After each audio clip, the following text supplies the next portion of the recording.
নমস্কার, castle of স্টোরিজে সকল শ্রোতা বন্ধুদের স্বাগত জানাই। আমাদের আজকের পরিবেশনা হেমেন্দ্র কুমার রায় রচিত ওলাইতলার বাগান বাড়ি। শুনতে থাকুন আমাদের আজকের গল্প।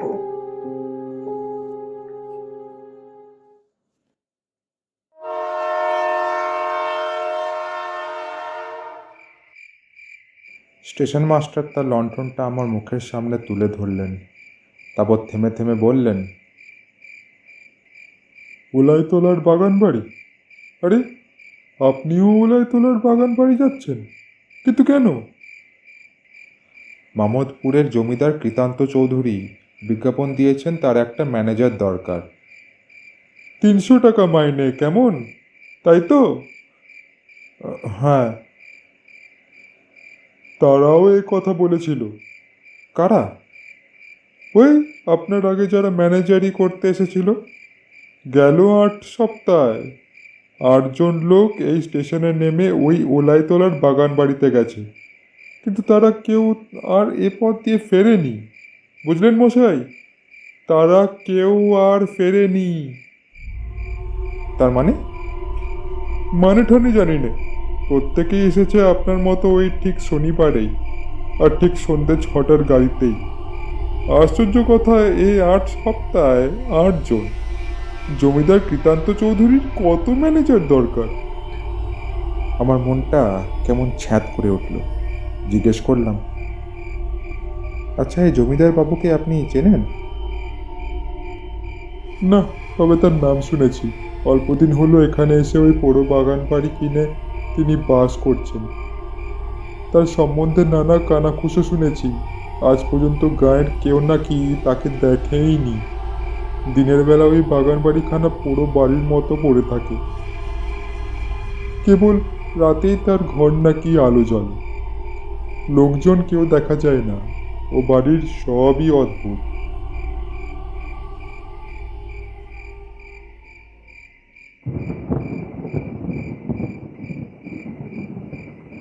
আজ অমাবস্যা, আকাশে চাঁদ উঠবে না। তার উপরে মেঘের পর মেঘ জমে আছে। ঠান্ডা হাওয়া পেয়ে বুঝলুম বৃষ্টি আসতে আর দেরি নেই। সঙ্গে আমার শখের বুলডগ রোভার ছিল।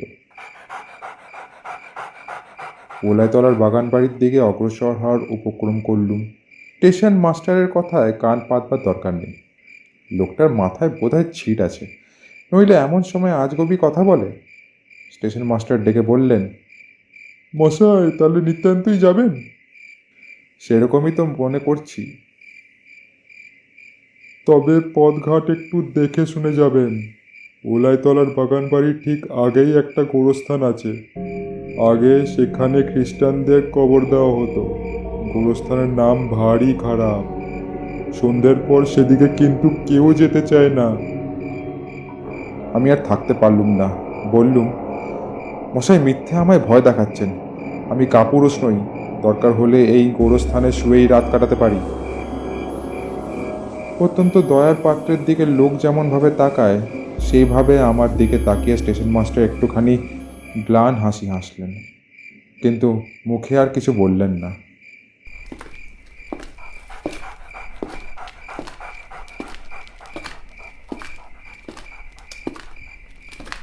দামোদর নদের ধারে ওলাইতলার সেই প্রকাণ্ড বাগান ও প্রকাণ্ড বাড়ি।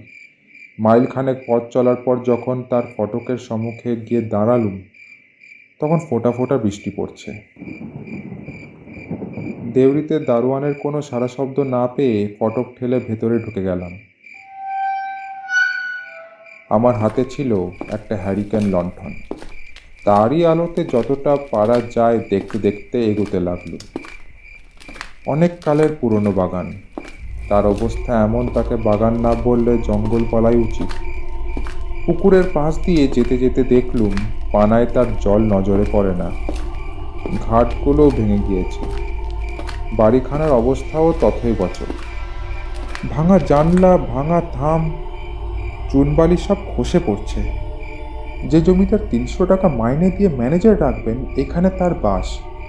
মনে খটকা লাগলো।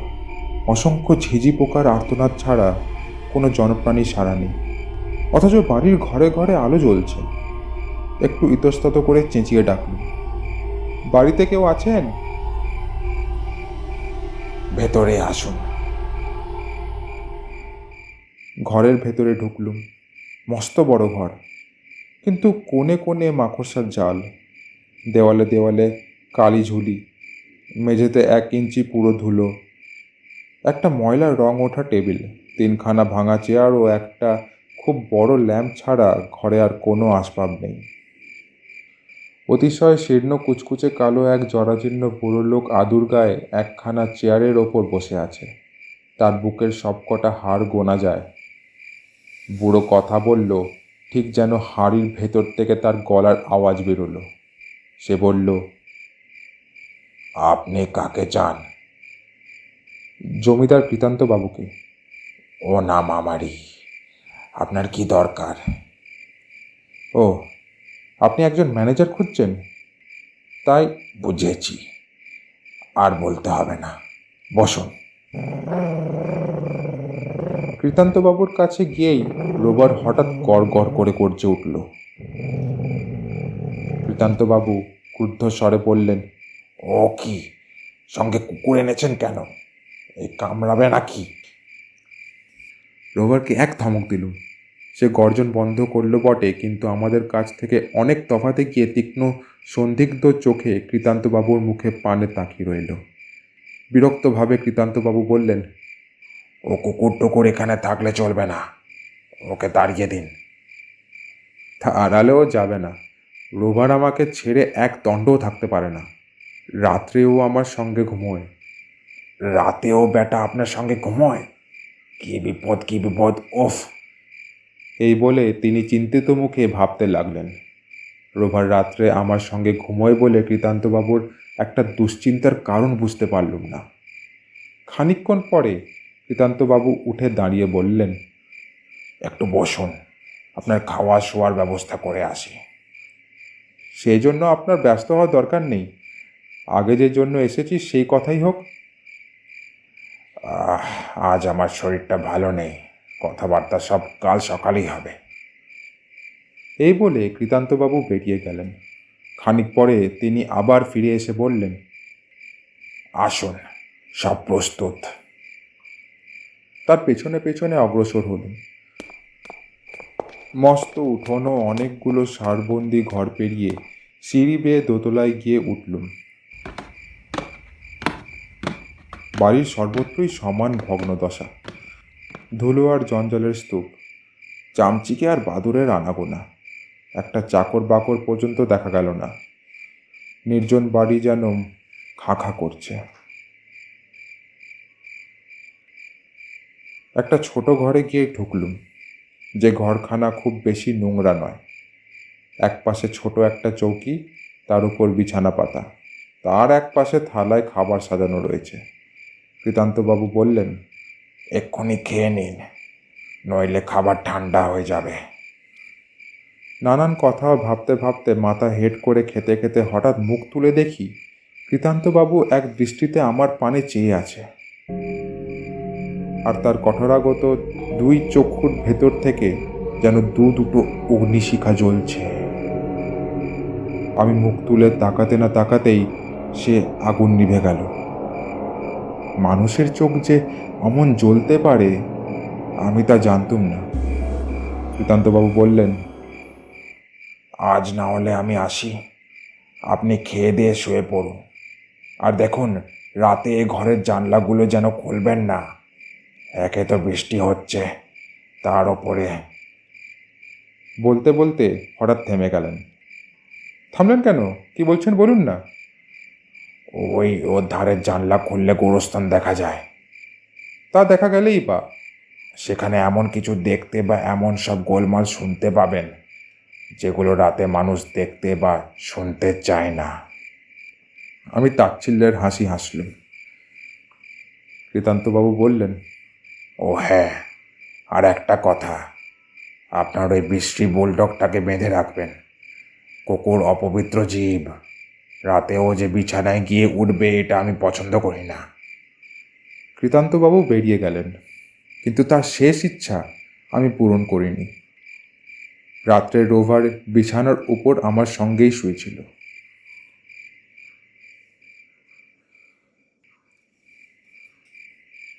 অনেক রাতে দারুণ যাতনায় আমার ঘুম ভেঙে গেল। কে যেন আমার গলা টিপে ধরেছে। দুখানা লোহার মতো শক্ত হাত আমার গলার উপর ক্রমেই জোর করে চেপে বসতে লাগলো।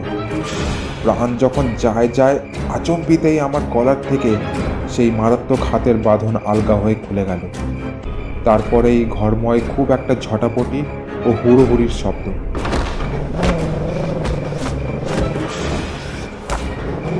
কিন্তু তখন সেদিকে মন দেবার সময় আমার ছিল না। গলার টিপুনির ব্যথায় তখন আমি ছটফট করছি। ব্যথা যখন একটু কমলো, ঘর তখন স্তব্ধ। তাড়াতাড়ি উঠে বসলুম। আলোটা নিভে গিয়েছিল, আবার জ্বালালুম। কিন্তু যে আমার গলা টিপে ধরেছিল ঘরের ভিতরে সেও নেই, বিছানার ওপর রোবারও নেই। রোবার, রোবার, অনেকবার ডাকলাম, কিন্তু তার কোনো সাড়া পেলুম না। হাতের ঘড়ির দিকে তাকিয়ে দেখলুম রাত 1টা বেজে গেছে। দরজা দিয়ে বাড়ির ভেতরে তাকিয়ে দেখলুম অন্ধকার যেন জমাট বেঁধে আসছে। সে অন্ধকার দেখলেই প্রাণ কেমন করে ওঠে। সে অন্ধকার যেন জ্যান্ত কোনো হিংস্র জন্তুর মতো আমার ঘাড়ের ওপর লাফিয়ে পড়ার জন্য প্রস্তুত হয়ে আছে। চট করে দরজাটা আবার বন্ধ করে দিলাম।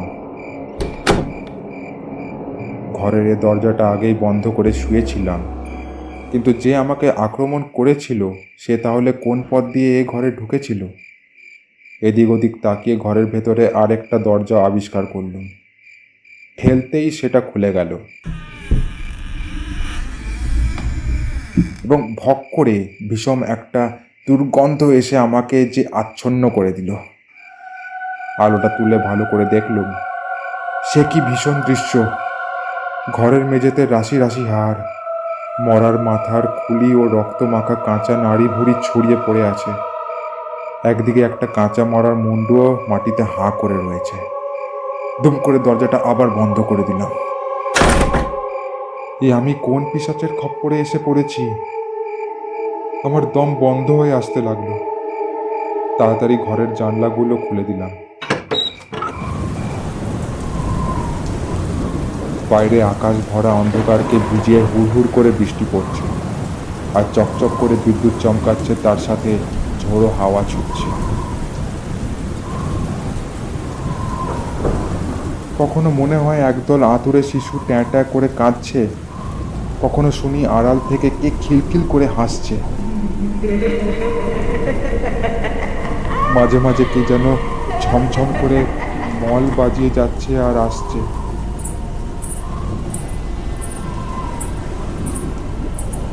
থেকে থেকে আলেয়া আনাগোনা করছে। তাদের আশেপাশে কারা যেন ছায়ার মতো সরে সরে যাচ্ছে, এবং বাগানে কোথার থেকে একটা হুলো বেড়াল একবারও না থেমে কেবল চেঁচাচ্ছে। আজ কি এখানে রাজ্যের ভূত প্রেত দৈত্য দানব এসে জড়ো হয়েছে, নাকি ভয় আমার মাথা খারাপ হয়ে গেছে? যা দেখছি, যা শুনছি, সমস্তই কি অলীক কল্পনা? হ্যাঁ, ও আবার কি ঘরের দরজাকে ঠেলছে?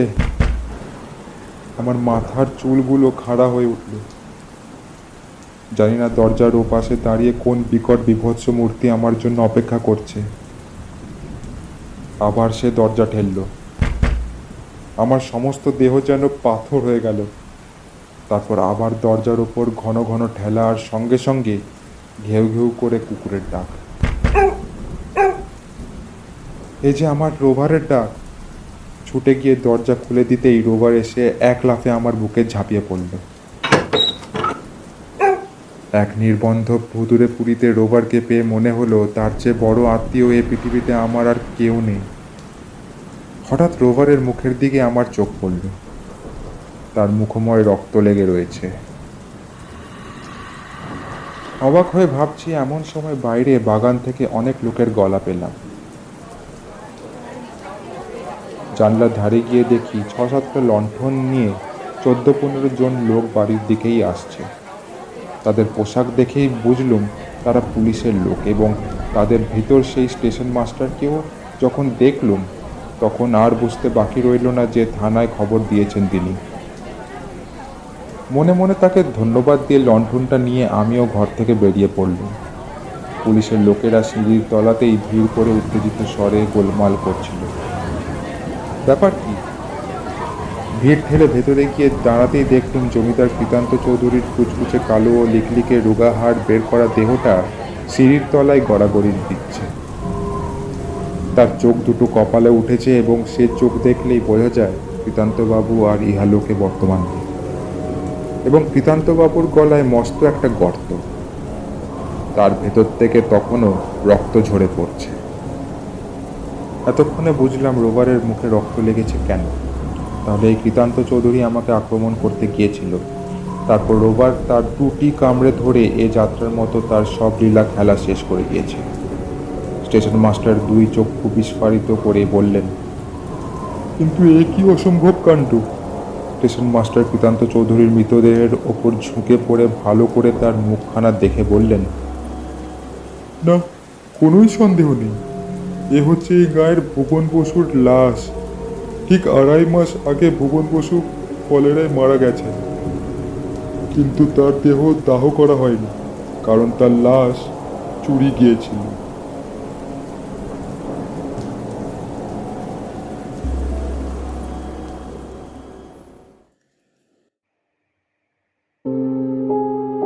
শুনছিলেন হেমেন্দ্র কুমার রায় রচিত ওলাইতলার বাগান বাড়ি। আমাদের আজকের গল্পটি আপনাদের যদি ভালো লেগে থাকে তবে ভিডিওটি লাইক করুন, শেয়ার করুন এবং আমাদের চ্যানেল ক্যাসেল অফ স্টোরিজকে সাবস্ক্রাইব করুন। আমরা খুব শীঘ্রই আরও একটি নতুন গল্প নিয়ে ফিরব।